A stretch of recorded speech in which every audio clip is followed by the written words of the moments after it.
Parce que je sais que c'est pas facile. Je sais que ta vie n'est pas facile. Tu te bats avec toi-même. Tu te bats avec la volonté de Dieu. Et ce n'est pas facile. Parce que quand tu dis, ça y est, c'est bon, le lendemain, il y a quelque chose d'autre qui se passe. Et tu as envie d'abandonner, tu es découragé. Mais ce matin, la parole de Dieu te concerne. Dis au Seigneur, je suis là pour faire ta volonté. Je veux que tu élèves la voix, bien-aimée, dans l'assemblée. Que tu parles à Dieu avant que je puisse annoncer la parole. Que tu parles au Seigneur de tous tes désirs, ce que tu traverses dans ton cœur. Les choses que tu vois, celles qui sont des moyens de faiblesse à ton sujet. Parle à Dieu d'un cœur sincère. Le Saint-Esprit est là. Dieu est parmi nous. Et il est là et il nous entend. Parle à Dieu, ne t'occupe pas de ton voisin, de ta voisine, ou encore des circonstances autour de toi. Mais parle à Dieu, c'est le moment. C'est le moment. C'est le moment. Dis, c'est le moment. Seigneur, je veux faire ta volonté. Parle à Dieu. Parle au Seigneur. Je veux faire ta volonté, Seigneur. Dis-le avec sincérité, avec cœur, détermination. Que le ciel s'ouvre pour toi. Que le ciel s'ouvre pour toi. Et que la main divine puisse t'accompagner. Que le Saint-Esprit t'accompagne. Déclare les paroles en l'honneur du Seigneur à ton sujet. Que le Seigneur combatte ceux qui te combattent. Que le Seigneur te donne la force dans ce qui te fatigue ce matin dans le nom de Jésus-Christ. Alléluia. Prie le Seigneur. Alléluia.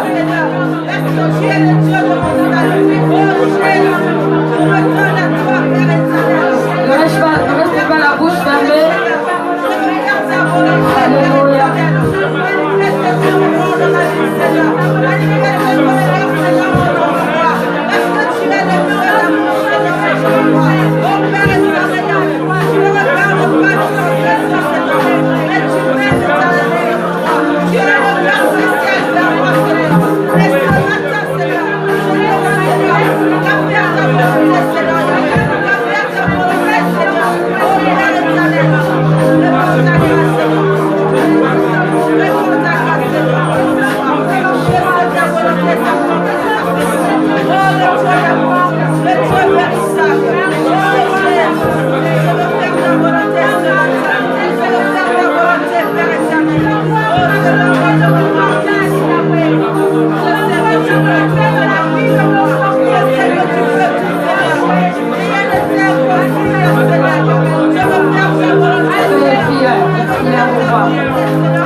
Élève-toi, roi des rois.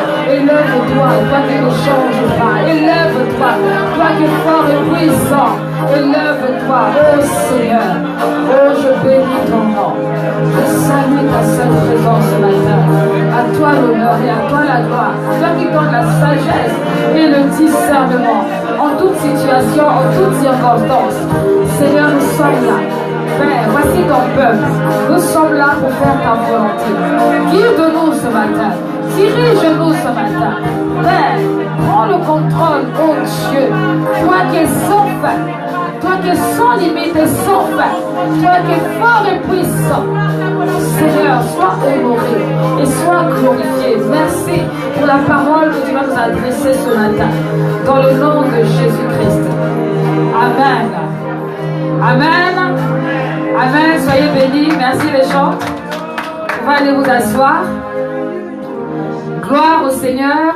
Je salue encore la présence de tous ceux qui viennent de nous rejoindre. Que Dieu vous bénisse. Je suis dans la joie de vous voir dans la joie.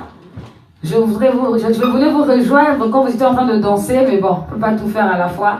Parce que c'était vraiment glorieux. Et ça, c'est beau et c'est bon. Amen, amen. Amen, amen. Dieu est bon. Alors ce matin, j'ai un message de la part du Seigneur pour son peuple.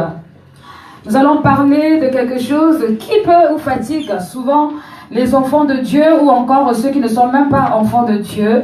Parce que tout simplement le diable, il agit selon les moyens qu'il trouve. Qu'importe qu'on lui soit consacré ou pas, lui son intention c'est de déstabiliser et de détruire la vie de tout être humain ici sur terre.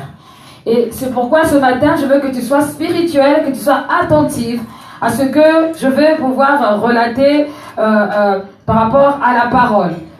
Le thème de notre message ce matin, c'est comment vaincre l'esprit de retard ou du non-accomplissement. Comment vaincre l'esprit de retard, non-accomplissement. Alors, j'ai constaté en priant, je me suis rendu compte que les enfants de Dieu étaient beaucoup dérangés par cet esprit. Ils sont beaucoup dérangés par ces esprits. J'ai mélangé non-accomplissement et esprit de retard. Pourquoi? Parce que les deux ont un même but. Le but de ne pas arriver au bout de ce qu'on a commencé à faire. Est-ce que quelqu'un reconnaît cette situation dans sa vie? Amen. Alors, donc, je prêcherai pour 5 personnes. Les autres n'ont pas reconnu. Donc, ce sera pour 5 personnes. Amen, amen. En tout cas, si tu es là-dedans, je t'assure qu'aujourd'hui, Dieu veut te donner les clés, les séjours. Alors, je ne vais pas courir, je vais aller vraiment pas à pas pour que vous puissiez noter, parce que c'est une prédication, enseignement en même temps, pour que vous puissiez noter et mettre en pratique lorsque vous allez rentrer chez vous, afin que vous puissiez aller encore de l'avant dans ce que Dieu a prévu. Amen. Nous ne voulons pas que l'année 2018 se termine, pour certains comme elle a commencé. Nous voulons que l'année 2018 soit une année vraiment de la profondeur, comme il a été prophétisé au début de l'année 2018. Alléluia. Et la profondeur signifie qu'il y a des choses qui doivent aller de l'avant. Et si ce n'est pas encore le cas, c'est que ce n'est pas normal. Peut-être que tu as mis des stratégies en place, peut-être que tu as pris des initiatives, tu as été volontaire dans différents domaines, et puis tu te rends compte que finalement le résultat est le même. Sache que ce n'est pas par hasard, parce qu'il n'y a pas de hasard, c'est qu'il y en a un derrière qui est en train de t'envoyer des petites influences ou alors des grandes influences spirituelles pour que ce que tu as projeté de faire n'arrive pas ou ne s'accomplisse pas. Et cet esprit, il est dans le domaine donc spirituel. Nous allons prendre la parole de Dieu dans Éphésiens 6 pour fixer les idées. Éphésiens 6, du verset 10 au verset 12. Vous savez, l'esprit de retard, le non-accomplissement est une astuce que l'ennemi, le diable, utilise pour empêcher l'accomplissement de la parole de Dieu. Alléluia. C'est un moyen que le diable utilise pour empêcher à des personnes d'aller jusqu'au bout de ce que Dieu a prévu pour eux. Amen.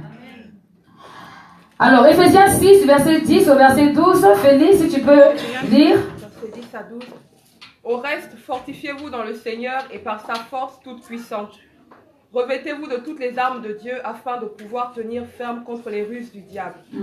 Car nous n'avons pas à lutter contre la chair et le sang, mais contre les dominations, contre les autorités, contre les princes de ce monde de ténèbres, contre les esprits méchants dans les lieux célestes. Amen. Amen.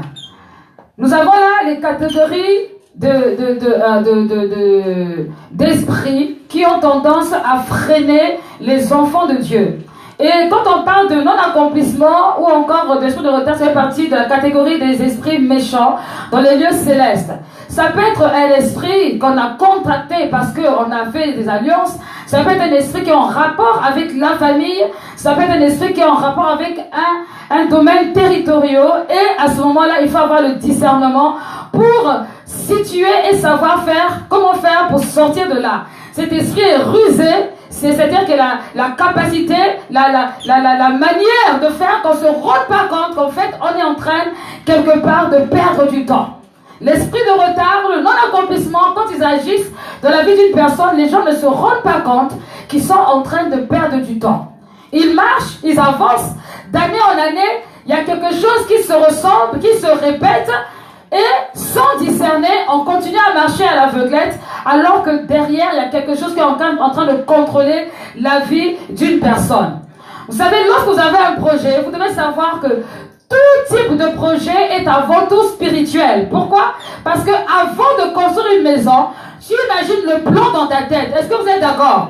Avant de construire une maison, vous avez un projet, vous avez un plan dans votre tête. Avant d'aller travailler, vous avez déjà un projet dans votre tête de ce que vous allez faire comme travail et de ce que vous allez faire avec l'argent que vous allez gagner. Tout type de projet, de faire des affaires, d'aller à l'école biblique, tout ce que vous allez faire, avant tout, c'est d'abord spirituel. Vous allez le concevoir dans le domaine spirituel et ensuite, vous allez le matérialiser. Le problème est dans le matérialiser. Pourquoi? Parce que vous passez du spirituel au naturel. Vous apportez ce qui était dans votre tête dans un domaine concret. Et dans cette position, vous devez avoir le discernement, parce que si vous manquez de discernement, vous allez garder les projets dans la tête qui ne vont jamais se réaliser. Et quand vous allez avoir envie de les mettre en place, si vous n'êtes pas vigilant, vous allez vous arrêter parce que il y a des blocages, il y a des obstacles, il y a tout un tas de choses et cela va vous décourager. Amen. Donc, bien aimé, c'est important, c'est nécessaire de réaliser tout type de projet. Je dis bien, j'attire votre attention, tout type de projet que vous avez ce matin, réalisez qu'il est d'abord avant tout spirituel. Donc, s'il est spirituel, c'est qu'à un moment donné, le monde spirituel va commencer à agir. Ça veut dire que si le diable n'est pas d'accord, lui aussi va commencer à s'agiter de manière à ce que vous n'arriviez pas jusqu'au bout de votre projet. Lorsque vous êtes en train d'éduquer vos enfants, c'est avant tout spirituel. Parce que le diable sait que dans l'éducation que vous donnez, il y a la gloire de Dieu qui se manifestera tôt ou tard. Donc, qu'est-ce que le diable va faire? C'est qu'il va mettre des entraves par rapport à cette éducation afin que vous découragiez et que vous arrêtez votre éducation. Quand vous êtes en train de faire des études, vous savez que votre étude, par exemple, vous travaillez dans le domaine de l'ingénierie, il va falloir passer par différentes étapes. Il y a des stages à faire, il y a des rapports à faire, il y a des choses à entreprendre. Il faut de l'endurance. Avant que vous fassiez cela, il va falloir chercher et travailler. Mais si vous ne vous mettez pas à travailler, si vous ne réalisez pas que c'est avant tout spirituel, vous allez chercher par exemple le stage dans le monde entier, vous n'allez pas le trouver. Pourquoi? Parce que si vous ne faites pas de stage, vous ne pouvez pas valider par exemple le diplôme qui a été mis en place. Donc vous voyez que là, il y a soit l'esprit de retard, soit il y a le non-accomplissement. Donc, ça veut dire que dans tout projet que je vais accomplir, même l'épargne que je mets à mes côtés pour pouvoir subvenir un jour aux besoins de mes enfants, de ma famille ou de mes propres besoins, il faut que je réalise que c'est d'abord spirituel. Et quand je suis spirituel, alors je pourrais voir cela se réaliser ou utiliser à bon escient ce que j'avais mis de côté. Alléluia. Bien-aimé, tout projet est avant tout spirituel. Mariage, enfant, maison, même l'affaire du ciel est avant tout spirituel. Parce que si tu penses que tu vas aller au ciel, il va falloir que tu réalises déjà dans ta tête.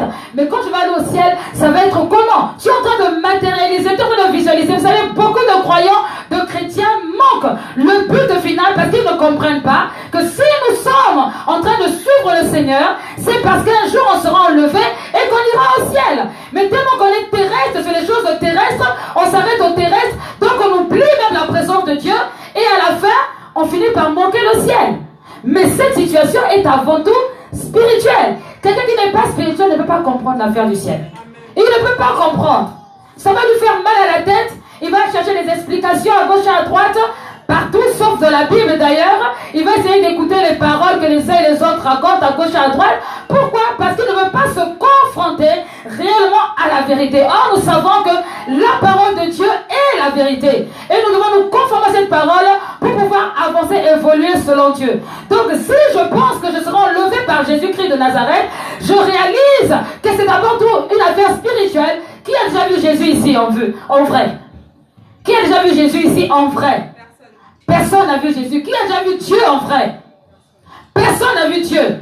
Mais nous croyons que Dieu existe. Nous savons qu'il existe. Pourquoi? Parce que nous rentrons dans le domaine spirituel. Donc si je rentre dans la sphère spirituelle, je dois manifester aussi ce qui est spirituel pour l'amener dans le naturel. Alléluia. Tout à l'heure, quand on louait le Seigneur, qui a vu Jésus est rentré avec ses yeux? Bon, il y en a qui ont des yeux spirituels qui voient, mais la majorité, ils ne voient pas. Alléluia. Pourtant, je peux vous dire que Jésus était là, le Saint-Esprit était là, Dieu était là, et ils sont encore là. Alléluia. Pourquoi? Parce que c'est d'abord des choses spirituelles. Dis à quelqu'un, sois spirituel. Sois spirituel.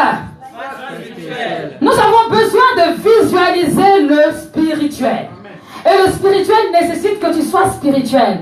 Il n'y a pas de rapport entre de spirituel et de naturel. Ce n'est pas possible. Ce n'est pas possible. C'est pourquoi même lorsque vous vous adressez à des personnes qui ne connaissent pas le Seigneur, essayez de vous mettre à son niveau. Parce que si tu arrives, Jésus revient. Ça ne veut rien dire pour certains. Il y en a qui rigolent même avec ça. Jésus revient. Ils ne réalisent pas en fait il revient quand? Il y en a qui ne savent même pas que l'enlèvement existe. Il y en a même qui te disent, c'est quelle nouvelle théorie qui vient de sortir? Parce qu'ils ne sont pas spirituels. Ils sont encore dans la dimension, par exemple, je vais à l'église, à Noël, à Pâques, à un enterrement et à un mariage. Parce que voilà, bon, ben, c'est traditionnel. Il n'y a pas vraiment la dimension, la compréhension de la partie spirituelle. Donc, quand tu lui dis Jésus revient, même si tu as dit en théorie qu'il était chrétien, il ne comprend pas. Il ne comprend pas. Tu as besoin d'expliquer depuis le départ. D'abord, qu'est-ce que tu veux dire par Jésus revient? C'est le domaine spirituel. Maintenant, quand la personne comprend les choses un peu spirituelles, tu peux aller maintenant dans les profondeurs. Alléluia. Quand vous voulez expliquer le salut à quelqu'un, allez depuis la base. N'allez pas directement des choses compliquées avec tous les versets bibliques qui existent. La personne n'est pas à votre dimension, elle ne comprend pas. Elle ne comprend pas. Donc, l'affaire du ciel, il faut le visualiser dans le spirituel. Il faut imaginer, il faut commencer à comprendre ce que déclare Apocalypse, ce que déclare le livre de Thessaloniciens pour l'enlèvement. Commencer à comprendre ce que déclare le livre de Matthieu concernant le royaume. Jésus parlait du royaume. C'est le royaume de Dieu semblable à... Pourquoi? Parce que il savait qu'un jour, on allait se poser la question. Et en se posant la question, il fallait qu'on trouve la réponse. Et la réponse est où? Matthieu 24, Matthieu 25, Marc. Il y a beaucoup de passages où on parle du ciel. Réalisons que l'affaire du ciel est d'abord spirituelle. Et s'il est spirituel, c'est que le diable aussi n'est pas loin. Et que lui fera tout pour que personne n'y aille. Parce qu'il sait que l'enfer a été créé pour lui et toute sa cohorte. Mais nous, normalement, nous avons été créés pour aller demeurer avec le Père. Donc, si je ne suis pas spirituel, ça va être compliqué. Tu ne peux pas hériter du royaume des cieux si tu n'es pas spirituel. Plus on est dans une dimension spirituelle, plus dans chaque projet qu'on va entreprendre, on va préparer le coup. Est-ce que vous comprenez? Vous allez préparer le coup. Le coût financier, si c'est un problème financier, le coût par rapport au temps que vous allez avoir à passer, le coût par rapport à la manière dont vous devrez vous investir, mais vous allez aussi vous préparer par rapport au coût. Le coût avec un P à la fin, c'est-à-dire les différents coûts que vous allez avoir. Amen. Les différents coûts que vous allez avoir. Parce que, bien aimé, c'est bien d'avoir des projets. Mais c'est pas sûr que ces projets aboutissent quand on n'a pas encore réfléchi sur la manière qu'on va entreprendre pour arriver là-bas. Et c'est à cet endroit que le diable, ou à ces endroits, puisqu'il y a deux coups, que le diable va vraiment attaquer. C'est à cet endroit, si on n'a pas de persévérance, si on n'a pas compris, si on traîne au départ, et bien c'est là où on va s'arrêter. Et c'est là où l'esprit de retard, non-accomplissement rentre en fonction. Dis à quelqu'un, il faut persévérer. Quelle que soit la situation, il faut persévérer. Même si tu es tombé hier, relève-toi, persévère. Parce que ce n'est pas la fin. Tu es encore vivante, c'est que tu peux te relever. Dieu n'a pas dit son dernier mot et toi aussi, Dieu toi-même, tu dois dire je n'ai pas dit mon dernier mot. Quelle que soit la situation.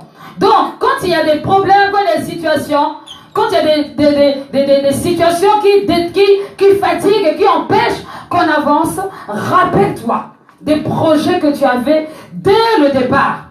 La définition de l'esprit de retard, donc c'est un esprit méchant. Un esprit méchant qui a pour but d'empêcher l'accomplissement d'un projet malgré toute la bonne volonté qu'on peut avoir ou même sans la bonne volonté d'ailleurs. Tout ce que vous faisiez, les stratégies que vous mettez en place, tout ça, c'est bien, bravo. Mais si le spirituel n'est pas dedans, si la prise de conscience n'est pas dedans, ça va être compliqué.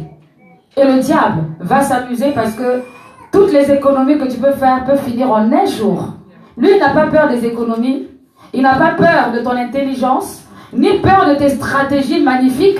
Lui, ce n'est pas son problème. Il sait à quel endroit il va déroger. Il suffit seulement qu'il y ait une petite contrariété, que tu aies contrarié, c'est bon. Il t'a déjà déstabilisé. D'où la nécessité d'être vigilant et vigilante pour ne pas permettre à l'ennemi de te déstabiliser.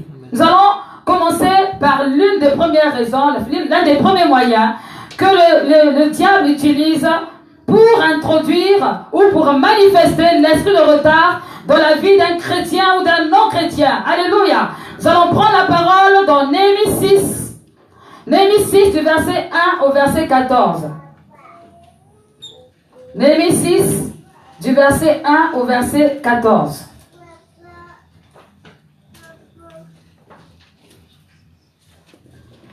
Néhémie 6, verset 1 au verset 14.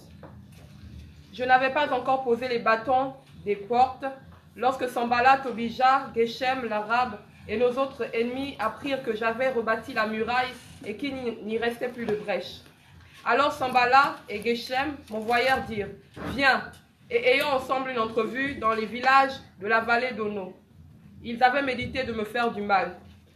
Je leur envoyai des messagers avec cette réponse. J'ai un grand ouvrage à me fermer la porte. Et je ne puis descendre. Le travail serait interrompu pendant que je le quitterais pour aller vers vous. Ils m'adressèrent 4 fois la même demande et je leur fis la même réponse. Sanballat m'envoya ce message une 5e fois par son serviteur qui tenait à la main une lettre ouverte. Il y était écrit « Le bruit se répand parmi les nations et Gashmou affirme que toi et les Juifs vous pensez à vous révolter et que c'est dans ce but que tu rebâtis la muraille. Tu vas, dit-on, devenir leur roi. Tu as même établi des prophètes pour te proclamer à Jérusalem roi de Juda. Et maintenant ces choses arriveront à la connaissance du roi. Viens donc et consultons-nous ensemble. » Je fis répondre à Sanballat, ce que tu dis là n'est pas, c'est toi qui l'inventes. Tous ces gens voulaient nous effrayer et ils se disaient, ils perdront courage et l'œuvre ne se fera pas. Maintenant, ô Dieu, fortifie-moi. Je me rendis chez Shemaya, fils de Delaya, fils de Métabel. Il s'était enfermé et il dit, allons ensemble dans la maison de Dieu au milieu du temple et fermons les portes du temple, car ils viennent pour te tuer. Et c'est pendant la nuit qu'ils viendront pour te tuer. Je répondis, un homme comme moi prendre la fuite, et quel homme tel que moi pourrait entrer dans le temple et vivre? Je n'entrerai point. Et je reconnus que ce n'était pas Dieu qui l'envoyait. Mais il prophétisa ainsi sur moi, parce que Sanballat et Tobija lui avaient donné de l'argent. En le gagnant ainsi, ils espéraient que j'aurais peur, et que je suivrais ses avis et commettrais un péché. Et ils auraient profité de cette atteinte à ma réputation pour me couvrir d'opprobre. Souviens-toi, ô mon Dieu, de Tobija et de Sanballat, et de leurs œuvres. Souviens-toi aussi de Noadia, la prophétesse, et des autres prophètes qui cherchaient à m'effrayer. Amen. Amen. Alors, ici, nous avons le premier moyen, l'un des premiers moyens que le diable utilise pour empêcher à Néhémie d'aller rebâtir la muraille, c'est l'intimidation. Le premier moyen que le diable utilise dans l'esprit de retard ou encore non-accomplissement, c'est l'intimidation. Car Néhémie avait l'intention de rétablir la présence de Dieu en reconstruisant la muraille. Et vous savez que Néhémie n'aime pas ça parce qu'il sait que là où il y a la présence de Dieu, lui, il ne peut pas régner. Donc, comme il connaissait les intentions de Néhémie, il savait que Néhémie était une personne certainement déterminée. Il fallait qu'il trouve des moyens, des astuces pour combattre Néhémie. Et il va utiliser la méthode de l'intimidation. C'est ainsi que, bien aimé, lorsque tu as l'intention de faire quelque chose qui va t'honorer et honorer les autres, tu vas être souvent confronté à cet esprit d'intimidation. Et si tu n'as pas le discernement, malheureusement, tu vas tomber dans ce piège. Parce que ici, Néhémie, il y a des personnes qui sont venues lui parler de différentes manières, d'autres qui ont été achetées exprès pour venir déstabiliser ce que Néhémie avait commencé à faire. Mais Néhémie ne s'est pas arrêté là parce qu'il savait que ce n'était pas Dieu qui avait parlé. Il ne s'est pas laissé effrayer. Bien aimé, même s'il y a des intimidations autour de toi, ne permets pas à l'esprit de retard de prendre le dessus sur ta vie. Ne permets pas à l'esprit de retard de manifester le non-accomplissement dans ta vie. Parce que si tu le laisses faire, à la fin tu vas regretter. Parce que très souvent à la fin de cet abandon des années, tu vas te rendre compte que c'était une ruse du diable. Parce que là, c'était une ruse que l'ennemi avait mis en place pour stopper l'œuvre de Néhémie, pour la reconstruction de la muraille, pour que Dieu ne puisse pas se révéler encore dans la vie des enfants de Dieu et des enfants d'Israël. Donc, la première chose, bien aimé, c'est faire attention à l'esprit d'intimidation. Si vous êtes intimidé dans votre vie d'une manière ou d'une autre, je vous invite à prendre autorité et à prier. Prenez autorité et priez.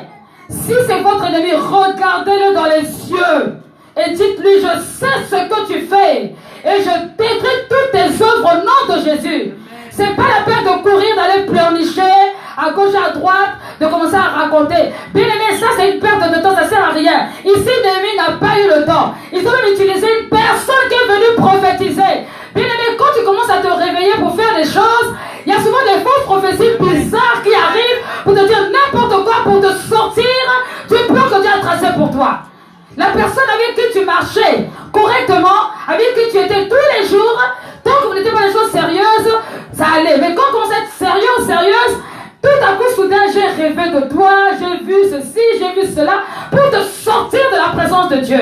Et je suis en train de parler ainsi, par des témoignages que j'ai eu même de certaines personnes, qui des fois sont venues à l'église. Et quand elles viennent, elles restent pendant un bon moment. Et tout à coup, soudain, une personne de nulle part ailleurs se réveille et dit, oui, moi j'ai reçu que cette église, c'est pas l'église où tu dois être, tu dois aller ailleurs, etc., etc.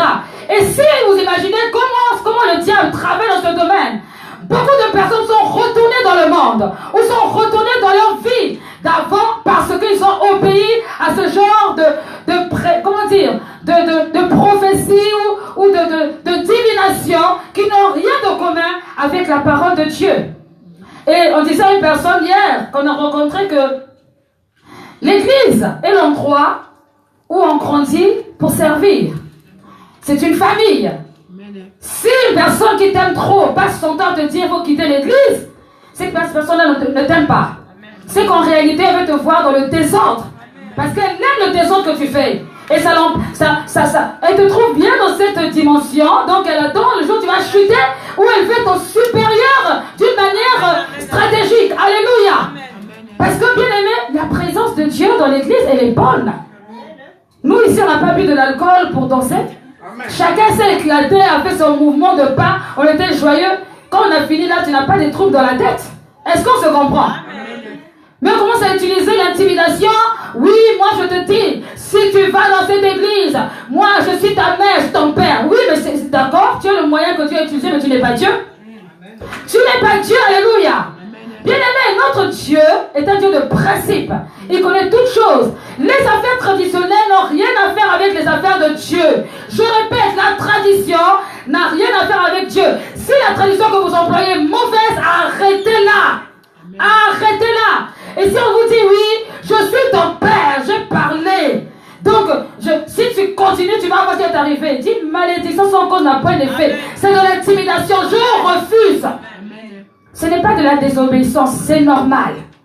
C'est normal parce que, bien aimé, le diable sait le moyen qu'il peut employer pour te déstabiliser.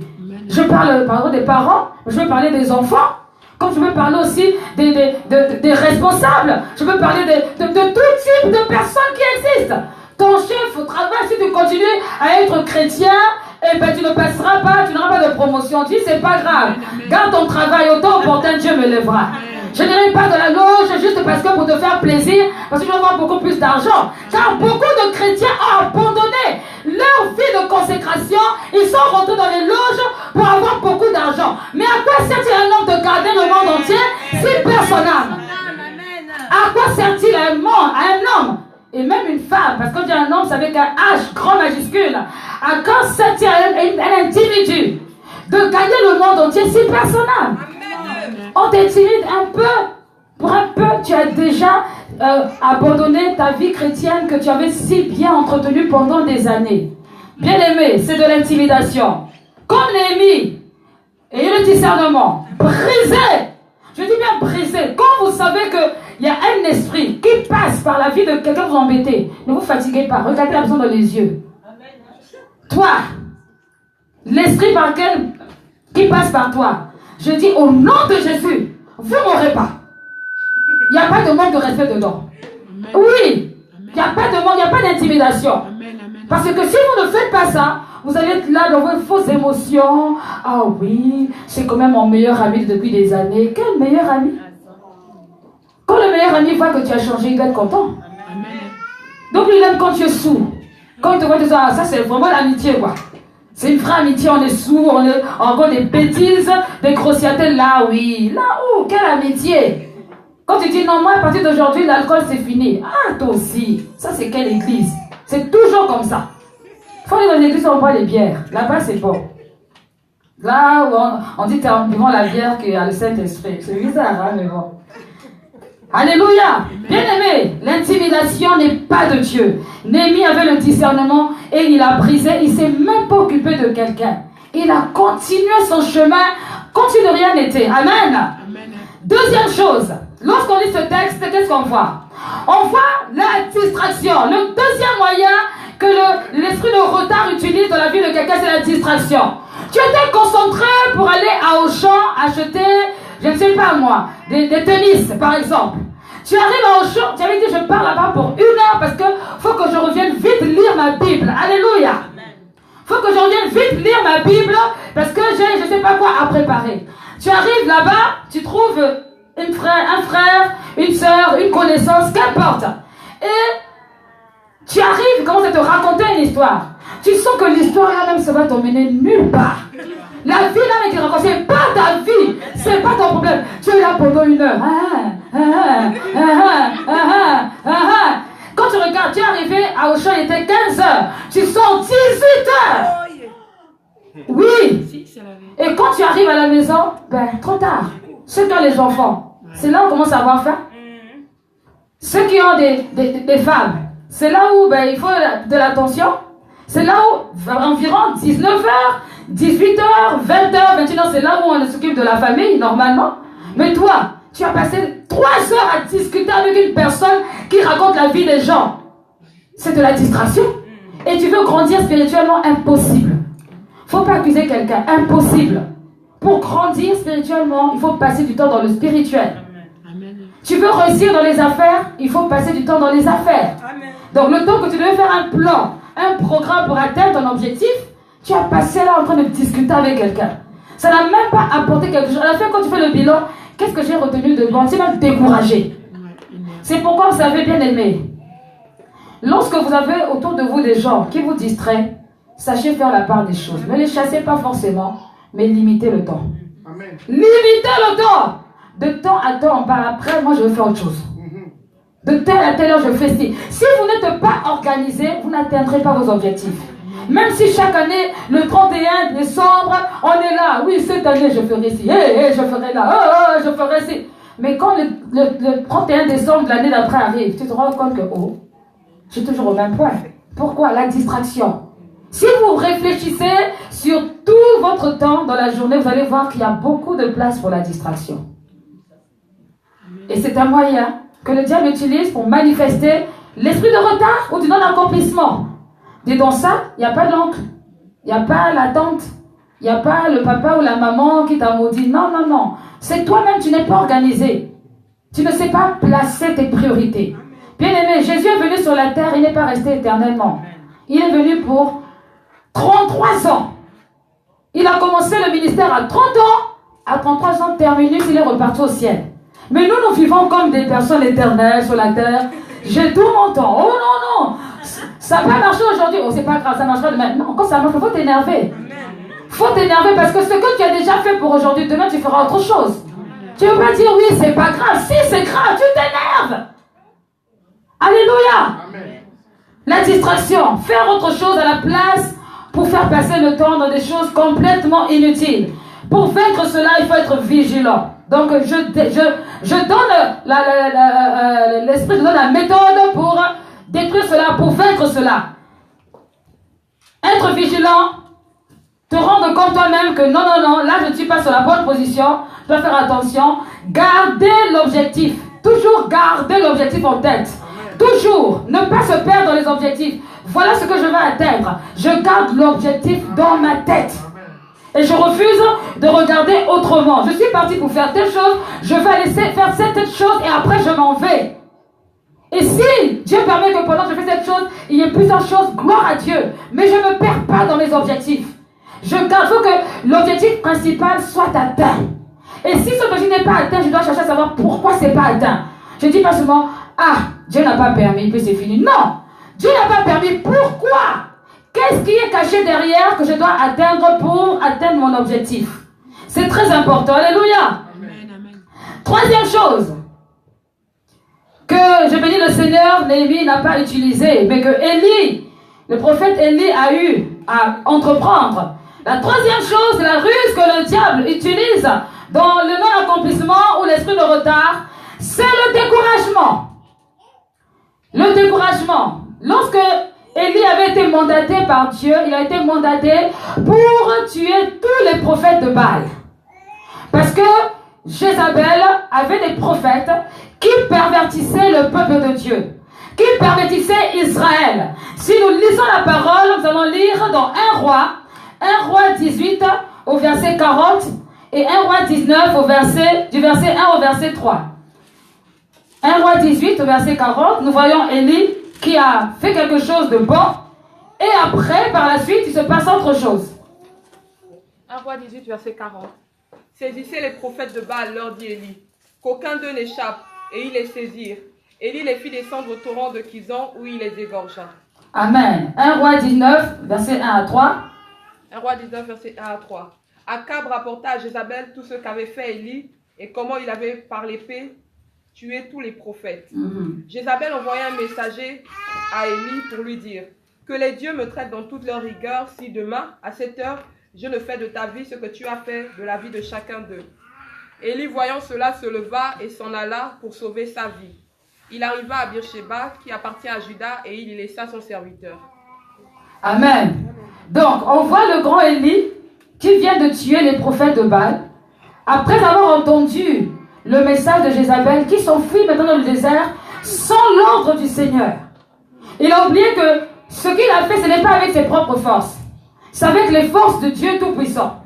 Maintenant, lui, il abandonne cela parce qu'une femme, Jézabel, a parlé, parce qu'elle a déclaré que à l'heure, demain, à la même heure, tu vas mourir. Voilà Élie qui s'enfuit. Élie est pris de quoi? Il est pris de découragement.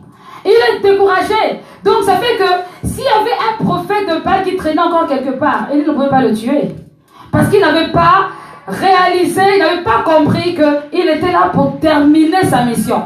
D'ailleurs, à la fin, Dieu va le destituer parce qu'il n'a pas été jusqu'au bout de ce que Dieu lui a dit de faire. Donc, vous devez faire extrêmement au découragement. Le non-accomplissement passe aussi par le découragement. L'esprit de retard passe par le découragement. Si vous voulez le vaincre, vous devez aussi prendre autorité. Alléluia. Prendre autorité et refuser ce qui se passe. Nous allons lire dans Néhémie 4. Néhémie 4 qui était vraiment tourmenté, embêté par les Sambala et les Tobija, qui étaient donc les ennemis d'Israël, qui ne voulaient pas la reconstruction de la muraille.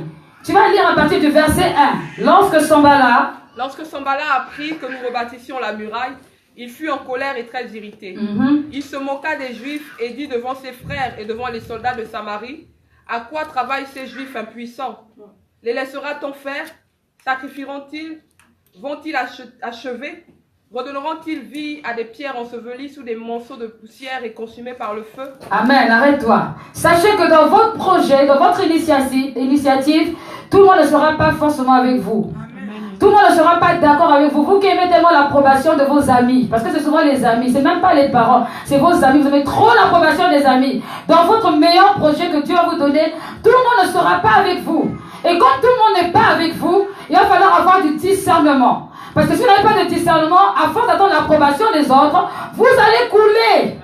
Vous allez couler, vous allez regretter. Parfois, il y a les voleurs d'idées, voleurs de projets. Pendant que toi, tu racontes ta vie à l'autre. Moi, ceci, moi, cela, moi. L'autre, il n'avait même pas d'idée, mais c'est ton idée, ça va faire ce que toi, tu avais besoin de faire. Quand toi, tu te lèves venir le faire, trop tard, c'est déjà accompli par quelqu'un d'autre. L'impact n'est plus la même. L'impact n'est pas la même. Ici, vous allez avoir des personnes qui vont vous mépriser, qui vous diront, mais tu es en train de vouloir faire ça, mais pour qui même tu te reprends? Ça ne va pas réussir. Donc, ils emploient la méthode pour te décourager, t'empêcher de croire que c'est possible, t'empêcher de croire que vraiment tu peux réaliser. Je me rappelle une fois, j'étais partie à un entretien au Pôle emploi et j'ai soumis mon projet à un conseiller. Je vous assure, heureusement qu'on est chrétien. La manière que le conseiller m'a descendu, je pouvais sortir de là en pleurant. Il m'a fait comprendre que mon projet était impossible. Sans chercher à savoir quel est le moyen que j'allais employer pour arriver là, il m'a juste fait comprendre, mais c'est impossible. Mais non, vous ne pouvez pas faire ça. Ça n'a pas de sens. Pourtant, moi, je savais que ça avait un sens. Pourtant, moi, je savais là où j'allais. Mais lui, comme il se trouve à cette position d'autorité, il se donne la permission de dire que c'est impossible sans demander quel est le moyen que vous voulez employer pour arriver là-bas. Et c'est ainsi que vous aurez souvent des oppositions sur votre chemin. Si vous n'êtes pas déterminé dans ce que vous voulez faire, vous allez vous arrêter à la vie d'une personne. Une personne qui ne maîtrise pas votre savoir. Une personne qui ne maîtrise pas votre destinée. Une personne qui ne maîtrise pas votre direction. Une personne qui a même peut-être essayé, mais qui n'avait pas les mêmes stratégies que vous. Vous devez faire attention. Ici, voilà, Néhémie, lorsqu'ils ont pris la décision de reconstruire, les Sorbonais étaient déjà fâchés. Ils étaient déjà très irrités. Ils ne voulaient pas. À partir du moment où déjà les hommes sont fâchés, le diable est content parce qu'il sait que voilà des gens que je vais utiliser pour contourner le chemin. Donc, ils sont fâchés, ils commencent à mépriser, réellement ils parlent. Vont-ils achever? Redonneront-ils vie à des pierres ensevelies sur les morceaux de poussière et consumées par le feu? Il y a le mépris se manifeste pour dire, mais depuis que tu essaies d'arranger même ta vie, tu crois que tu vas arriver quelque part? Regarde même comment tu es, ton âge là est avancé. Tu crois que quelqu'un même te regarde? Regarde comment tu crois que tu peux réussir dans les affaires? Toi là, quand je te regarde, c'est-à-dire il y a le mépris, il n'y a même pas la dimension du conseil. Ah, je pense que tu peux réussir, mais quand même, est-ce que tu peux pas faire de telle manière? Non. C'est des personnes, des gens qui ne vont même pas vous conseiller. Ils sont là seulement pour vous décourager, vous tailler aux pièces. Tu n'arriveras pas, non mais c'est trop dur, moi je suis passé par là, moi je connais cette affaire. Ah.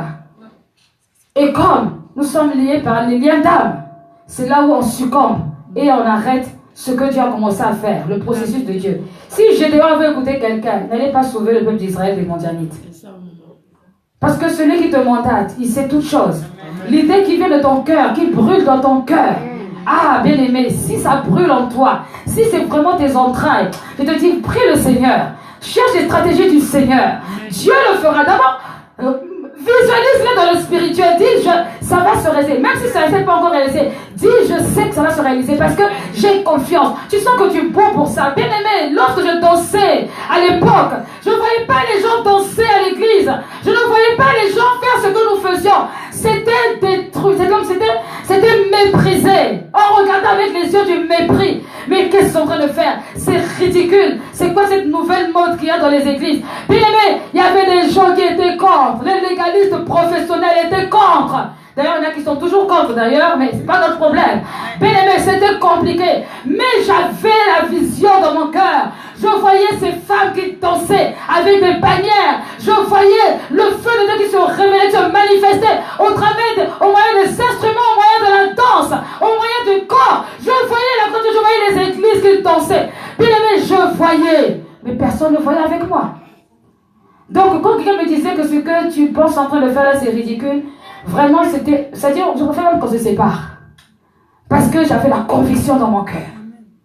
Il n'y avait pas forcément de modèle ou d'exemple. J'étais même pas au courant que ça se faisait aux États-Unis ou à Hong Kong ou je ne sais pas. Parce que toi, tu appelais ça le New Age. C'est le New Age. Ce que tu as reçu réellement dans le secret, quand tu as la conviction, surtout dans la vie de prière. Oh, je ne te demande pas d'aller embêter le monde entier avec ça. Je te demande de te consolider et de croire qu'un jour arrivera où tu vas manifester ta gloire. Amen. Regardez dans la ville de Bordeaux. Tout le monde danse. Amen. Les églises dansent. Est-ce que c'est faux? Amen. Mais c'était pas facile. Quand tu es pionnier pour quelque chose, mais c'est pas facile. Parce qu'on va te regarder avec des yeux des extraterrestres. De quelle planète tu sors? Et les gens qui connaissent, je les appelle les bibliothèques spirituelles, viendront te voir aussi. Pour te dire que non, tu sais, vraiment, montre-moi où, dans la Bible, dans quel verset c'est écrit que... C'est comme ça qu'on a tué les artistes. Parce que simplement, mais c'était pas écrit dans la Bible qu'il faut honorer Dieu en faisant une peinture. Il y a besoin qu'on dise ça aussi. C'est dangereux. Donc il faut avoir la conviction. Néhémie a eu la conviction par le Saint-Esprit, dans la prière, qu'il faut qu'il a reconstruit la muraille. Il a eu en face de lui des Sanballat, des Tobija et tous les ennemis d'Israël qui étaient contre. Parce qu'eux connaissaient la finition. Si la reconstruction de la muraille arrivait à son terme, ça veut dire que rétablissement de la présence de Dieu. Et que Dieu allait pouvoir se manifester. Si tu arrives à t'en sortir dans ton projet, peut-être que tu vas aider la famille. Et le diable, c'est toi qui ne veut pas. Il ne veut pas, il sait que non. Dans ton projet là, ça va être, tu seras prospère. Et dans cette prospérité, tu vas montrer aux occultistes que ce qu'ils font là n'est pas bon. Donc il faut commencer à te casser. Et ils vont te dire, tu veux que ça soit prospère? Viens t'associer avec nous. Et comme on manque parfois de discernement, et on finit par marcher avec eux. Tobija, l'ammonite, est à côté de lui et il dit qu'ils bâtissent seulement. Si un renard s'élance, il renversera leur muraille de pierre. Donc, au départ même, ils les ont pris au sérieux sans les prendre au sérieux. Ils pensaient que c'était la force naturelle, alors que là, c'était une histoire surnaturelle. Et parce que Néhémie était dans le surnaturel, c'est pourquoi il est resté ferme. Donc, ne soyez pas comme Élie, qui s'est enfui dans le désert parce que Jézabel a parlé. Mais soyez comme Néhémie, qui a attendu que la parole de Dieu s'accomplisse en travaillant, en œuvrant, en agissant correctement, selon ce qui semblait être juste par rapport à ce projet. Amen. Donc, vous méditerez Néhémie 4, du verset 1, tout le chapitre, vous lirez cela, vous allez voir, vous allez trouver les réponses. Quatrième chose, quatrième moyen que l'esprit de retard utilise le non-accomplissement, c'est la jalousie. La jalousie, pour empêcher à quelqu'un d'aller jusqu'au bout de son projet. Au début, lorsque Néhémie a fait son projet, que les Sanballat et Tobija étaient au courant, ils ont méprisé, ils l'ont minimisé. Mais quand ils ont vu que ça commençait à prendre de la forme, là vraiment ça n'allait plus. Là ils ont commencé à manifester de la haine, de la jalousie, ils ont commencé à inventer des histoires. Pourquoi? Parce qu'il a fallu à tout prix stopper ce qu'il avait commencé à faire. Et Sanballat et Tobija, l'Horonite, ne vont pas se gêner, hein. Ici, dans le verset 4, chapitre 4, verset 1, on dit « Lorsque Sanballat apprit que nous rebâtissions la muraille, il fut en colère et très irrité. Et il se moqua des Juifs et dit, devant ses frères et devant les soldats de Samarie, à quoi travaillent-ils? À quoi travaillent ces Juifs impuissants? Les laissera-t-on faire? Sacrifieront-ils, vont-ils achever? Redonneront-ils vie à des pierres ensevelies sous des monceaux de poussière et consumées par le feu? Tobija, l'ammonite, était à côté de lui et il dit qu'il bâtit seulement. Si un renard s'élance, il renversera leur muraille de pierre. Et voilà maintenant ce que fait Néhémie. Néhémie ne va pas se plaindre à gauche à droite. Néhémie parle à Dieu. Lorsque vous êtes confronté à une dimension de jalousie, de mépris, à une dimension d'intimidation comme tout à l'heure, pensez toujours à retourner vers le Seigneur quand vous insulte. Mais Néhémie a parlé et dit, oh Dieu, écoute oh Dieu, comme nous sommes méprisés, fais retomber leurs insultes sur leur tête et livre-les au pillage sur une terre où qu'ils soient captifs. Ne pardonne pas leur iniquité et que leur péché ne soit pas effacé de devant toi, car ils ont offensé ceux qui bâtissent. Alléluia. Donc on voit le cœur de Néhémie qui est vraiment triste par rapport aux oppositions qu'il trouve, par rapport aux jalousies qui se manifestent, qui se révèlent. Bien aimé, ce n'est pas tout le monde qui sera heureux de ton succès. Ce n'est pas tout le monde qui sera ravi de ta progression. Ce n'est pas tout le monde qui sera ravi que tu sois marié. Ce n'est pas tout le monde qui sera ravi que tu aies des enfants. Tout le monde ne sera pas ravi que tu progresses, que tu aies une promotion dans le travail. La jalousie se manifestera. Et cette jalousie viendra dans le but de contrer ce que tu as commencé à faire. Mais toi, adresse-toi à celui qui t'a appelé. Adresse-toi à ton Dieu. Adresse-toi à celui qui veut stopper la reconstruction de la muraille dans ta vie. Adresse-toi à celui qui t'a inspiré ton projet. Parle. Oh, il y aura des fausses accusations devant toi. Les gens diront tellement de choses. Mais pour qui il se prend? Mais pour qui elle se prend? Il pense qu'il est plus sain que tout le monde. Il pense qu'il est plus... Il est devenu pasteur. Il paraît qu'il est devenu pasteur. Il paraît qu'elle est devenue ceci. Il y aura beaucoup de jalousie qui va se révéler. Même des personnes auxquelles vous ne vous attendez pas. Bien aimé, pleure un bon coup et va prier. Pleure un bon coup. Même quelqu'un qui était très intime. Tu vas pas reconnaître la personne. Tu diras, mais comment ça se fait? Oui, c'est normal, tu auras mal. Ton cœur va se déchirer. Si tu vois la personne en face, tu peux même la gifler. Mais je t'assure que va prier. Va prier. Prie pour que tu sois en face de la personne le jour-là. La chair est faible. L'esprit est bien disposé. Alléluia. C'est pourquoi, bien aimé, fais attention. C'est important. Prends tes projets que Dieu t'a mandatés, que tu as inspirés, et regarde toujours l'objectif jusqu'au bout. Ne permets pas que l'esprit de retard se manifeste au travers de la jalousie, au travers de cette tendance que l'ennemi met tout le temps en place pour arrêter ce qui a commencé et pour emmener le non-accomplissement.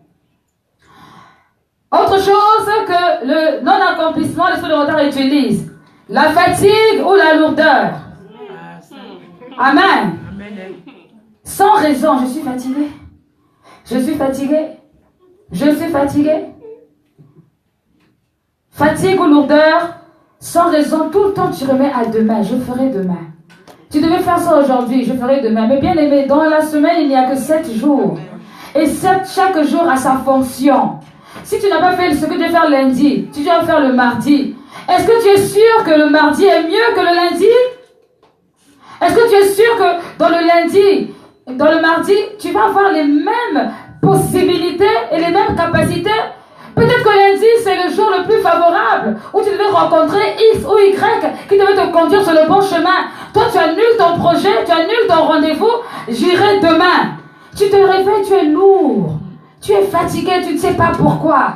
Ah, il faut encore aller là-bas. Tu commences à faire déjà... Vous savez, en plus on est spirituel parce qu'on fait le programme dans la tête. Il faut aller prendre le 43. Après, il faut s'arrêter à Terre-Neuve. Et puis de là, il faut encore prendre le tram A. Je ferai demain. Mais c'est pas demain que les choses doivent se réaliser. C'est aujourd'hui. Donc, si tu es fatigué parce que tu as beaucoup travaillé, ça c'est normal. Mais si tu n'as pas travaillé, tu n'as rien fait de spécial qui doit faire que tu sois fatigué. Et puis tous les jours tu es fatigué, il faut prier. Il faut prier, c'est que le diable est en train de t'avoir à ce niveau-là. Parce que le temps que tu dors, le temps que tu es fatigué, il y a d'autres choses qui sont en train de se construire. Les autres sont en train de construire leurs murailles, d'autres sont en train de franchir le chemin, d'autres font des ponts. Toi tu dors. Celui qui dort, il aura des problèmes. Et la parole de Dieu nous dit que celui qui dort, celui qui paresse, eh bien, il attire vers lui quoi? L'esprit de pauvreté. Il n'y a aucune personne qui peut t'empêcher d'aller faire ce que tu as à faire. Ni une maladie, ni une situation. Tout ce qui est urgent n'est pas forcément important. Je répète, tout ce qui est urgent n'est pas forcément important. Il faut savoir discerner entre l'urgence et ce qui est important. Quelque chose peut être urgent et important, quelque chose peut être urgent sans être important. Si tu détectes déjà que ça là c'est pour m'embrouiller, dis ok, on fera ça après, je m'en vais faire mon histoire que j'avais prévu de faire. Sinon, tu vas toujours remettre à demain, et après-demain, et encore après-demain, et à la fin de la semaine, tu te rends compte que sur 4 projets que tu avais mis en place, 4 programmes que tu avais mis en place, tu n'as fait qu'un seul programme, à force de remettre au lendemain. Et le diable utilise ça beaucoup. Vraiment, il utilise ça d'une manière extraordinaire, même au milieu des enfants de Dieu. Il ne faut pas accepter cela. Amen. Amen. La lourdeur de remettre à demain, il faut imposer. Tu imposes à ton âme, tu dis je refuse. Au nom de Jésus-Christ, je me lève. C'est moi qui commande. Corps là, tu te tais. Maintenant, on se lève. On va aller prendre le bus. Il n'y a pas besoin de voiture. Il n'y a pas besoin de cela. Je veux faire mon truc. Je veux revenir. Et vous allez t'étonner que dans la même journée, vous avez fait plein de choses. Amen. Au lieu de dormir. Au lieu de te dire oui, c'est parce que l'enfant il a la fièvre. Parce que la fièvre de l'enfant peut être une stratégie pour t'empêcher de faire quelque chose. C'est vrai ce que je suis en train de vous dire. C'est du vécu. Ce que je vous dis là, c'est cette chose que moi-même j'ai vécu. La fièvre de l'enfant, le coup de fil d'une personne qui doit jamais... chaque fois qu'il t'appelle, c'est toujours le jour où tu as un programme. C'est toujours ce jour-là. Ce sont les moyens que le diable utilise. La lourdeur, il sait que après que tu aies bien mangé une certaine sauce, ça va être difficile de se lever. La lourdeur, tu dois avoir, tu as envie de prier, tu as dit bon, à partir de 20h, je vais prier. Mais avant d'aller à la prière, avant de prier, toi-même ton programme à toi tout seul, tu prends le temps de faire des tonnes et des tonnes et des tonnes de nourriture. Mais tu seras fatigué. Mais je sais pas, quand on fait à manger, à un moment donné, on est fatigué. Donc quand tu t'assois sur le canapé, c'est fini. Tu as envie de dormir. Tu n'as pas dit, bon, c'est le moment idéal de lire ma Bible. C'est faux. D'ailleurs, quand tu vas prendre la Bible, là, le premier passage seulement, tu ronfles. Donc il faut être astucieux, il faut faire attention. Ne remettez pas tout le temps ce que vous avez à faire aujourd'hui au lendemain. Si vous le remettez à demain, ayez quand même la conviction dans votre cœur que demain, ça sera réellement mieux. Et quand c'est vrai, vous allez voir que le fait d'avoir remis à demain, vous avez un avantage. Vous allez le sentir. Soit la personne que vous vouliez voir au rendez-vous ce jour-là n'était pas là. Donc du coup, c'est bien que vous ne soyez pas allé ce jour-là. Vous allez le lendemain, la personne était là. Et donc, ça fait avancer votre projet. Mais si c'est juste par fatigue, non. Il faut refuser. Vraiment, prenez l'autorité et dites je refuse. La fatigue là, je sais oui, mais c'est bon, c'est bon. Laisse-moi, je vais avancer dans le nom de Jésus. Parlez à son corps, parlez à son âme. Parlez, il faut parler. Est-ce qu'il y a des personnes qui parlent à leur corps ici? Parlez à votre corps. Dis pas, oh, comment je parle à moi-même? T'es pas fou. Faut parler. Parle à ton corps. Je te parle en ce moment. Je sais, je te respecte. Nous sommes fatigués, mais on va y aller. Faut parler à son corps. Autre chose que l'esprit de retard utilise aussi dans la vie des personnes où le non-accomplissement, c'est l'oubli. Combien de personnes oublient? On oublie de faire certaines choses, des choses très importantes. Tu devais passer un coup de fil qui devait t'emmener à aller plus loin. Tu as oublié. Tu devais entreprendre telle démarche. Tu as oublié. Et du coup, quand tu oublies, tu ne peux plus le faire. Et quand tu ne peux plus le faire, eh bien, l'esprit de retard s'installe. Et l'esprit de retard, au bout d'un an, ça fait un non-accomplissement. Non-accomplissement. Donc, il ne faut pas accepter à chaque fois que tu oublies. Si tu es trop fatigué et que ça commence à se manifester par l'oubli, repose-toi. Repose-toi, ton cerveau est fatigué, il a besoin de se restaurer. Quand il sera restauré, tu verras que tu n'oublieras plus. Il y a des personnes, moi j'ai déjà oublié un rendez-vous important que j'ai écrit dans l'agenda. Il faut quand même le faire. C'est écrit dans l'agenda. Donc, la veille, je me souviens que je dois aller là-bas. Mais je me réveille, j'ai oublié. Mais j'ai vraiment oublié. Pourquoi? La fatigue. Donc, quand c'est comme ça, si c'est à cause de la fatigue, repose-toi et n'oublie pas de regarder ton agenda le matin. Pose-le à côté de ton oreiller pour que tu te souviennes que demain, il faut à tout prix que je fasse telle ou telle chose. Et là, à ce moment-là, tu auras de vrais résultats. Il faut s'organiser, amen. Il ne faut pas accepter de perdre du temps. Parce que ce que tu veux faire aujourd'hui, tu n'as pas fait aujourd'hui en oubliant, demain, ça ne sera pas la même atmosphère. Et ça sera vraiment dommage. Et tu risques vraiment de regretter. Beaucoup ont raté des promotions, ont raté vraiment des élévations de la part de Dieu parce qu'ils ont oublié. Ah, j'avais oublié. Et quand tu arrives trop tard, c'est déjà fini. Ça peut être pour déposer un dossier quelque part, pour une formation qui était importante. Tu as oublié. Pendant que, et d'ailleurs, tu vas te rappeler, tu vas te rendre compte que même quand tu as oublié, ce que tu faisais n'était même pas important. C'était pas important. Avant de se reposer, il faut toujours s'assurer qu'on a fait ce qu'on avait à faire. C'est vraiment important. Souviens-toi, regarde, est-ce que ce que tu avais à faire, tu l'as fait? Là, tu peux te reposer. Mais si tu n'as pas fait, quand même, trouve des stratégies pour faire ce que tu as à faire, pour ne pas donner l'occasion au non-accomplissement ou encore à l'esprit de retard. Donc, l'oubli, c'est un moyen aussi que cet esprit-là utilise, que le diable aussi utilise. Autre chose, c'est l'échec. L'échec est aussi un moyen qui est mis en place pour permettre, bien sûr, le non-accomplissement. Tout à l'heure, je parlais de l'éternel recommencement. Tu recommences toujours les mêmes choses. Tu recommences tout le temps. Tu as tout fait. Tu t'es organisé. Tu as mis toutes les stratégies de ton côté en place. Mais quand tu arrives là, tu n'as pas réussi. Quand tu arrives, tu n'as pas réussi.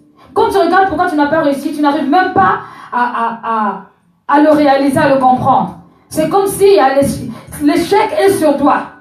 L'esprit d'échec, il est sur toi en tout temps. Et l'échec emmène quoi? Une perte de temps. Ce que tu devais réussir aujourd'hui, que tu dois encore recommencer. Il ne faut pas dire non, Dieu n'a pas permis. Oui, Dieu n'a pas permis, mais pourquoi? Il faut que ce soit pour le meilleur. Pas pour que ça reste comme ça.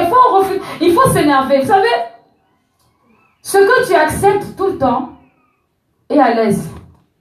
Il n'y a pas de changement qui va s'opérer. Tu ne vas pas avoir de révolution dans ta vie parce que tu l'acceptes. Ah, j'ai encore échoué, c'est pas grave. La prochaine fois, ça marchera. Oui, tu as échoué une fois, ok. 2 fois, bon. La 3e fois, il faut vraiment t'énerver. Parce que tu n'es pas stupide. C'est l'ennemi qui veut te faire comprendre que tu es stupide et t'emmener au découragement. Mais toi, tu n'es pas stupide. Parce que les échecs que tu as eu avant t'enseignent quand même. Il y a des choses que tu as pu refaire pareil. Donc si tu es encore à la dimension de l'échec, au bout de la 3e fois, il faut t'énerver. Il faut t'énerver. Donc il faut prendre des stratégies, il faut chercher des moyens en priant pour contourner cet échec qui est là. Alléluia. Amen. Est-ce que quelqu'un m'entend? Amen. Qui a des projets cet été? Amen. Contourne l'échec. Amen. Contourne l'échec. N'accepte pas que l'échec soit quelque chose qui va t'arrêter, qui va te freiner. Même si on te dit c'est ta dernière solution, après il n'y a plus, et qu'il n'y a plus de solution, tu dis je vais trouver. Je dois me battre pour trouver une solution. Je refuse d'être un échec parce que si je suis vivant, c'est que je n'ai pas un échec. Amen. Il n'y a que les morts qui sont morts. Quand tu es mort, tu es mort. Il n'y a que Dieu maintenant qui s'occupe de ton cas. Mais toi tu es encore vivant. Il y a encore la possibilité. Trouve des stratégies. Il n'y a pas d'échec.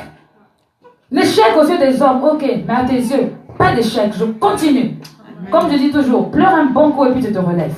Amen. Mais ne finis pas sur le coup de l'échec parce que tu vas permettre au non-accomplissement de se réaliser. Amen. Ensuite, une autre stratégie qui agit beaucoup dans l'esprit de retard, les moyens que le diable utilise, c'est la sorcellerie. La sorcellerie. J'ai déjà entendu des histoires, moi je ne l'ai pas vécu, mais des histoires où des gens sont inscrits sur une liste par rapport à quelque chose et puis leur nom disparaît. C'est la vérité, maman. La personne s'est inscrite. Tout le monde est au courant qu'elle s'est inscrite, mais son nom a disparu. Ça, c'est la sorcellerie. Et ça existe. Ça, c'est de la sorcellerie. Quand c'est comme ça, ah là, il ne faut même pas aller taper la personne qui est en train d'écrire les temps. Il faut rentrer en prière. Il faut prier. Il faut s'énerver dans la prière. Il faut déclarer des paroles. Parce que ça veut dire qu'il y a quelqu'un qui est en train de voler spirituellement ta grâce. Qui est en train de voler ton succès, qui est en train de voler ta place, qui est en train de voler ce qui était prévu. Ce n'est pas normal, c'est de la sorcellerie. Chaque fois qu'on affiche les résultats, ton nom il disparaît alors que tu es très intelligent. Il y a des gens qui me disaient qu'il y en a certains qui ont passé le bac plusieurs fois. des personnes excellentes à l'école. Tout le monde est convaincu que non, celui-là, il va réussir. Ou celle-là, va réussir. Mais le jour de la proclamation, le nom n'est pas là. Le nom a disparu. Il y a deux autres situations qu'on m'a témoigné aussi, qui est vraiment très choquante. C'est une femme. Une femme qui est enceinte. Cette femme, quand tout le monde la voit, tout le monde dit tu es enceinte. Mais quand cette femme va à l'hôpital, elle fait tous les examens, elle dit vous n'êtes pas enceinte. Cette femme est partie jusqu'à 7 mois, comme ça. Or, vous savez que si une femme est enceinte et qu'elle n'a pas de suivi médical à la fin, c'est quoi? Elle va mourir. S'il n'y a pas de contrôle, parce que normalement c'est prévu à telle date, la femme doit accoucher. Elle n'est même pas au courant d'avoir si ça se déclenche. N'importe comment, c'est que la mort n'est pas loin. Cette femme est partie c'est-à-dire qu'elle en a pleuré. Chaque fois qu'elle allait à l'hôpital, elle dit je vais aller voir. On lui dit mais madame, vous n'êtes pas enceinte. Et quand vous la voyez, vous voyez qu'elle est enceinte. Elle a un ventre. Et comme ils avaient compris que là c'était une affaire spirituelle, ils sont allés à l'église. Arrivés à l'église, ils ont expliqué au pasteur et ils ont prié. Ils ont prié et arrivé vers le terme de 8 mois, la femme retourne à l'hôpital. Et là, ils ont trouvé l'enfant. Et quand ils ont trouvé, les médecins étaient catastrophés. Mais comment se fait-il qu'on ne voyait pas? Qu'est-ce qui s'est passé? Comment veux-tu expliquer ça de façon naturelle? Il n'y a pas d'explication. C'est de la sorcellerie, c'est tout. Le but, c'était d'emmener cette femme à la mort et d'accomplir un non-accomplissement. Donc, s'il n'y avait pas eu l'intervention de la prière, la femme allait décéder, peut-être, et l'enfant aussi allait décéder, peut-être. Un enfant qu'on ne voit pas, qui sort? Ça va être compliqué. Donc, il faut faire attention. Quand vous voyez que ce que vous mettez en place, malgré toutes vos stratégies, ça n'apparaît pas, ça disparaît, les portes sont fermées. Ça, c'est la sorcellerie. Priez. Priez, déclarez. Dis, je refuse, oh, je refuse. Franchement, si tu veux faire le tour de toute la salle, fais. Faut t'énerver. Ne sois pas doux. Parce que la sorcellerie n'obéit pas à la douceur. Ah oui. La douceur, c'est pour les frères et sœurs. Mais devant les démons, il n'y a pas de douceur. Quitte-la, s'il te plaît. Rien ne se passera. Amen. Amen. Une dernière chose que le non-accomplissement et l'esprit de retard aiment utiliser. Dites avec moi Jonas. Jonas. Jonas. Jonas. La stratégie que l'ennemi utilise, la peur. La peur de confronter. Combien n'arrivent pas à la fin de leur résolution à cause de la peur de confronter? Ah, moi j'ai pas envie, hein. Ah, j'ai peur. Jonas, c'était vraiment celui qui nous a démontré. On va lire Jonas 1, du verset 1 au verset 3. Jonas 1, du verset 1 au verset 3, fais-le. Jonas 1 à partir du verset 1. La parole de l'Éternel fut adressée à Jonas, fils d'Amithaï, en ces mots.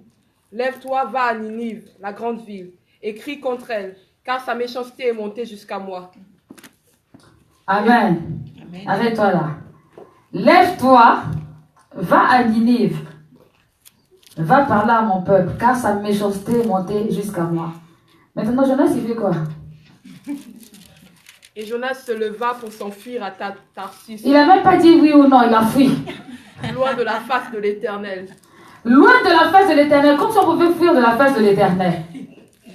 Il descendit à Jaffo et y trouva un navire qui allait à Tarsis. Il paya le prix du transport et s'embarqua pour aller avec les passagers à Tarsis, loin de la face de l'Éternel. Amen. Qu'est-ce qui se passe après?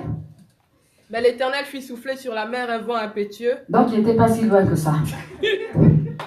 Et il s'éleva sur la mer une grande tempête. Le navire menaçait de faire naufrage. Les mariniers eurent peur. Ils implorèrent chacun leur Dieu. En tout cas, chacun avait son Dieu. Ce jour-là, Dieu a décidé qu'il pouvait parler. Et ils jetèrent dans la mer les objets qui étaient sur le navire afin de se le rendre plus léger. Jonas descendit au fond du navire, se coucha et s'endormit profondément. Vraiment. Il est en paix, lui, hein? Il peut pas appeler son Dieu. Le pilote s'approcha de lui et lui dit, « Pourquoi dors-tu? Lève-toi, invoque ton Dieu. Peut-être voudra-t-il penser à nous et nous ne périrons pas. » Et ils se dirent l'un à l'autre, « Venez, tirant au sort pour savoir qui de nous attire ce malheur. Ils tirèrent au sort et le sort tomba sur Jonas. Alors ils lui dirent, dis-nous qui nous attire ce malheur. Quelles sont tes affaires et d'où viens-tu? Quel est ton pays et de quel peuple es-tu? Il leur répondit, je suis hébreu et je crains l'Éternel, le Dieu des cieux, qui a fait la mer et la terre. Ces hommes eurent une grande frayeur et ils lui dirent, pourquoi as-tu fait cela? Car ces hommes savaient qu'ils fuyaient loin de la face de l'Éternel parce qu'il le leur avait déclaré. Ils lui dirent, que te ferons-nous pour que la mer se calme envers nous? Car la mer était de plus en plus orageuse. Il leur répondit, prenez-moi et jetez-moi dans la mer, et la mer se calmera envers vous, car je sais que c'est moi qui attire sur vous cette grande tempête. Ces hommes ramaient pour gagner la terre, mais ils ne le purent, parce que la mer s'agitait toujours plus contre eux. Alors ils invoquèrent l'Éternel et dirent, ô Éternel, ne nous fais pas périr à cause de la vie de cet homme, et ne nous charge pas de... Donc eux, ils ont changé de Dieu. En cours de chemin, ils ont pris le Dieu de Jonas. Et ne nous charge pas du sang innocent, car toi, Éternel, tu fais ce que tu veux. Puis ils prirent Jonas et le jetèrent dans la mer, et la fureur de la mer s'apaisa. Amen. Arrête-toi là. Donc, voyez, est-ce qu'il y a un Jonas ici? En tout cas. Quand on te jette dehors là. Même si on ne voit pas les tempêtes physiques, mais peut-être spirituelles, il y en a ici, on ne sait pas. Quand vous jette dehors, parce que vous empêchez l'accomplissement de la parole de Dieu. Dieu appelle Jonas. Il dit à Jonas, va parler à mon peuple. Dieu n'a pas dit tu vas y aller tout seul. Quand Dieu t'envoie, c'est qu'il est avec toi. C'est qu'il va t'accompagner.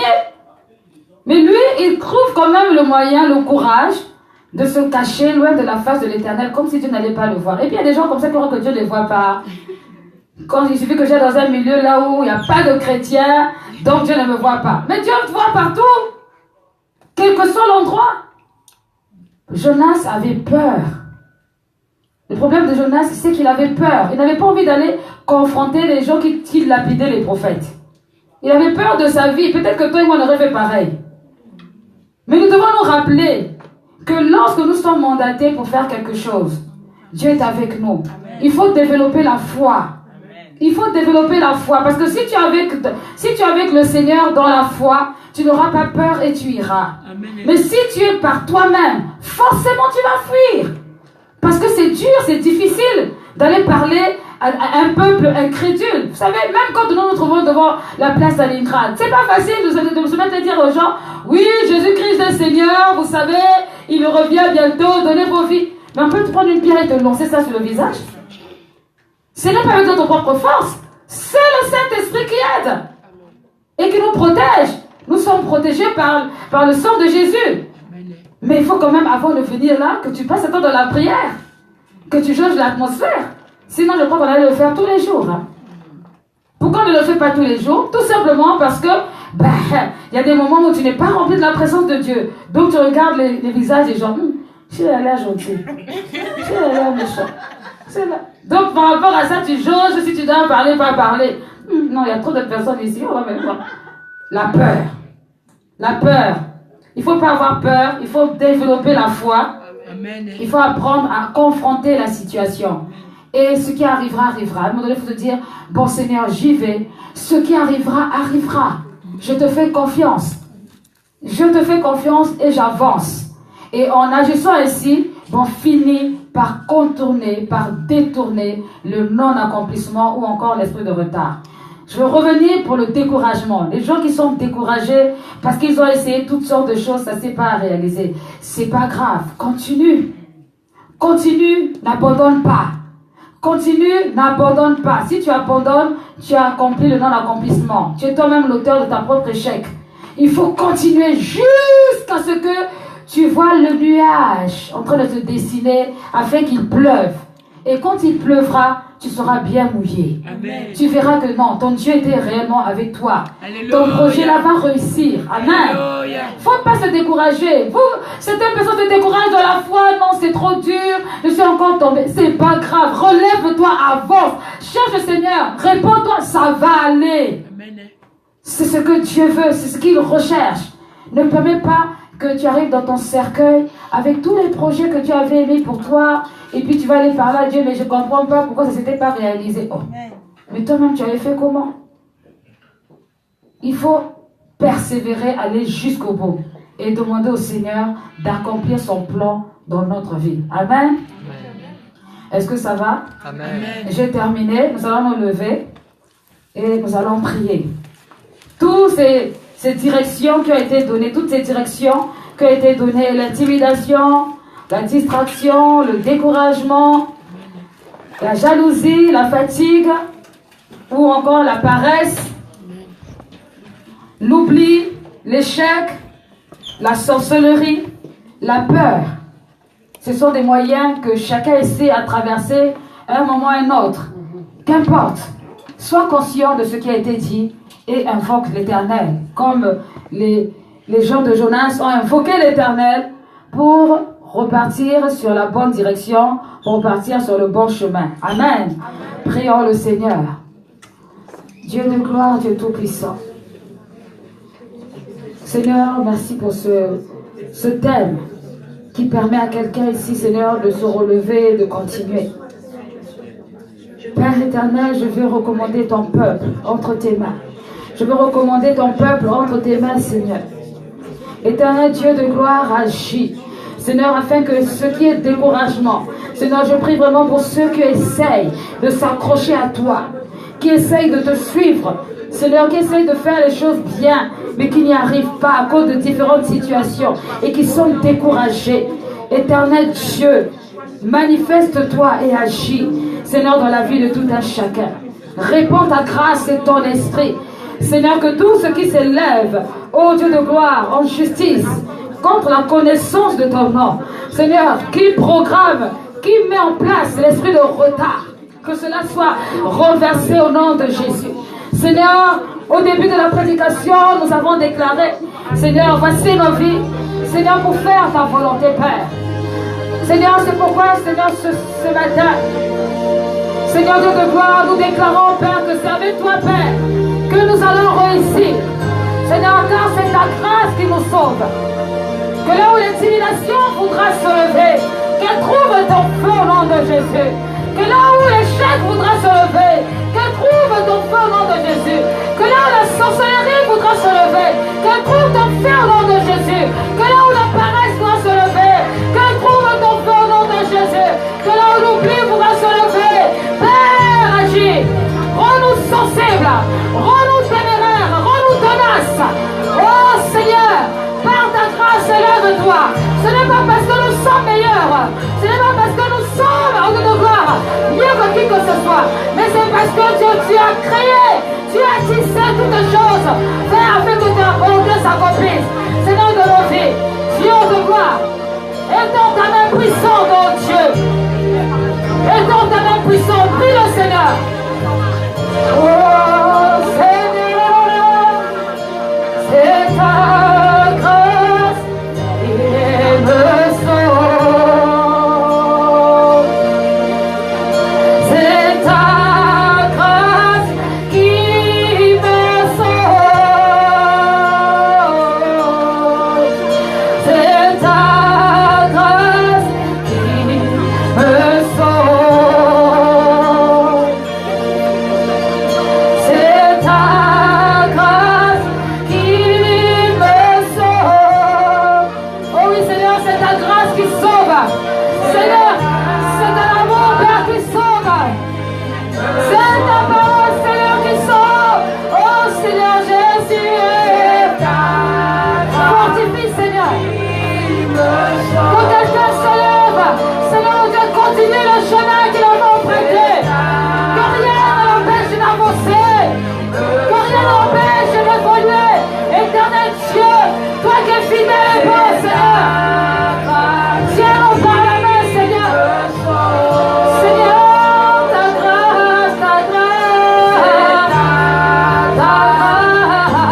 dur.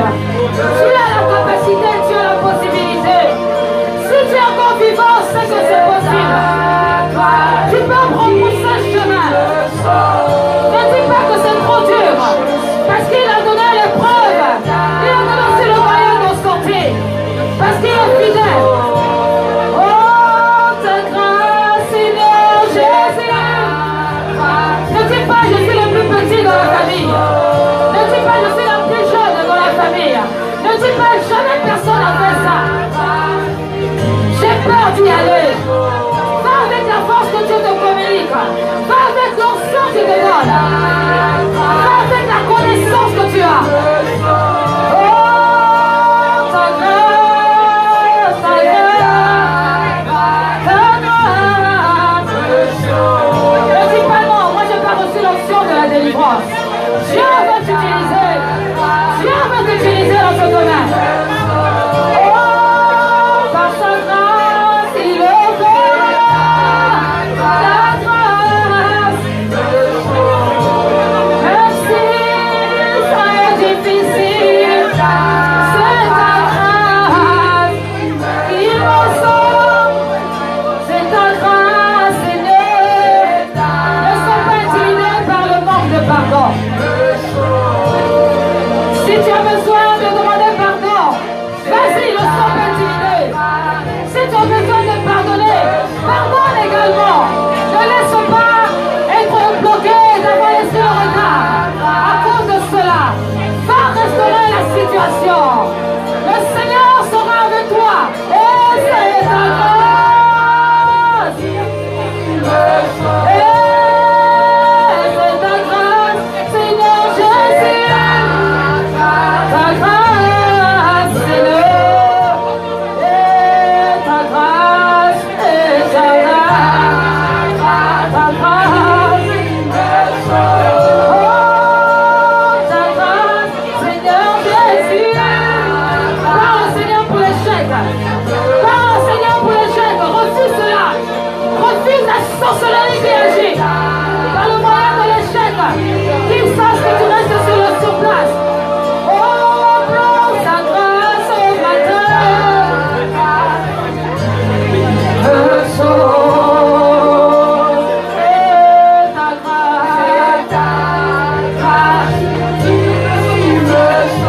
Le stage que tu es en train de chercher, il faut que tu le trouves au nom de Jésus.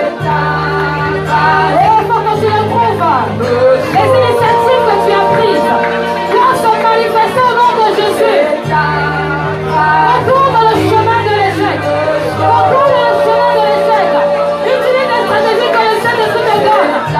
Ne donne pas l'occasion que ça continue. Prie au Seigneur.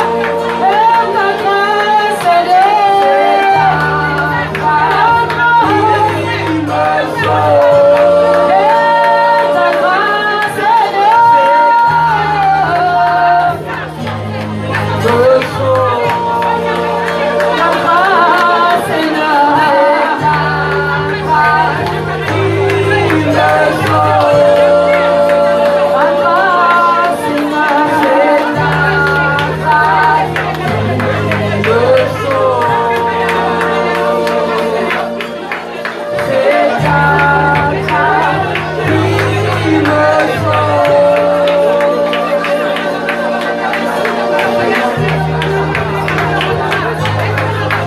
Au nom de Jésus-Christ, Seigneur, je lève ma voix vers toi pour déclarer ce matin. Oh mon Dieu, mon roi, que tout esprit de l'accomplissement qui agit dans la vie de tes enfants, dans la vie d'une personne dans ce lieu, sinon tout influence de l'esprit de l'accomplissement, soit détruit au nom de Jésus. Tout esprit de l'accomplissement qui agit dans le travail de quelqu'un en ce moment, soit détruit au nom de Jésus. Tout esprit de retard au travers de la vie de quelqu'un, soit détruit au nom de Jésus. Père, je t'invoque. Élève-toi et prends le contrôle. Prends le contrôle au nom de Jésus. Prends le contrôle au nom de Jésus.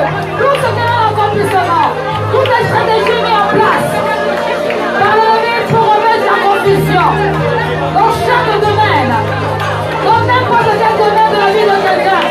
Éternel, révèle. Au nom de Jésus-Christ, pour déclarer que c'est lui les sens se fait. Lui les sens se fait. Tu es le maître de toutes les circonstances.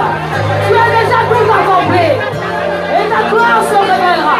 Au nom de Jésus. Ta gloire se révélera. Au nom de Jésus. De la vie de cette femme. Ta gloire se révélera. Au nom de Jésus. Ta gloire se révélera. De la vie de cette femme. Tout ce qui est retard est détruit au nom de Jésus.